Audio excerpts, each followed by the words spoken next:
Greetings, YouTube. I know this is a belated send-off of one of rock's greatest, the father of rock and roll, Chuck Berry. Chuck died on Saturday at the age of 90. In addition to being one of the architects of rock and roll, Chuck, Little Richard, and Bo Diddley shared the accomplishments, crossing over to a white audience, but still none of these men would achieve the level of commercial success as that of Elvis Presley, who was always lauded as the king of rock and roll. Like most famous people, however, Berry was not a stranger to fucked up behavior that got him in trouble once he was exposed. There was a restaurant he owned in Wentzville, Missouri, a town where he died Saturday. Chuck had a camera installed in the ladies' room of his restaurant, and he had hours of videotape of approximately 59 women and one child using the restroom. He claimed the camera was put in to catch thievery of his employees. But Berry was never found guilty of a sex offense. He still settled out of court to the tune of a little over $1 million.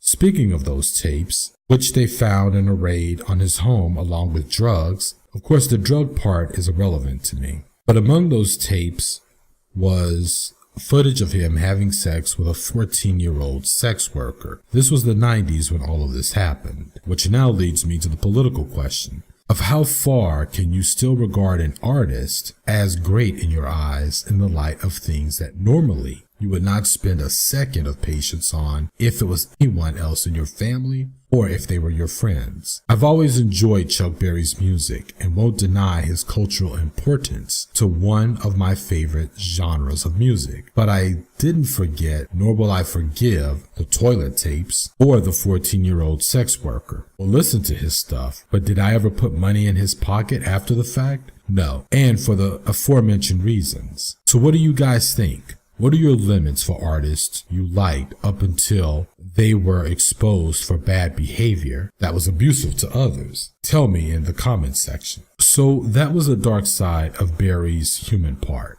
I do want to mention one last thing.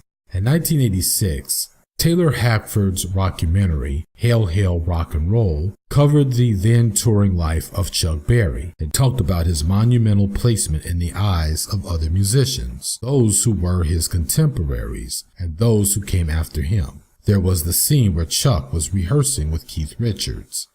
Keith Richards was directing Berry's 60th birthday celebration concert. Richards was taken aback by what looked on the surface Berry being in a bad mood and being ornery. There was an argument, and at the time I was watching it, I couldn't help but deconstruct the conflict that what was really going on is that Chuck may have been irritated to the fact that he was being stage directed by Richards, who was at the time in his 40s. A millionaire, Chuck was in his 60s, on the road doing something like 100 shows per night, per venue, per year, throughout the 1980s, and was touring because I felt he had to keep money in his pocket. I mean, granted, Keith wanted to do this celebration in honor of the father of rock and roll, but the father of rock and roll was touring to keep a living, and he was told what to do on stage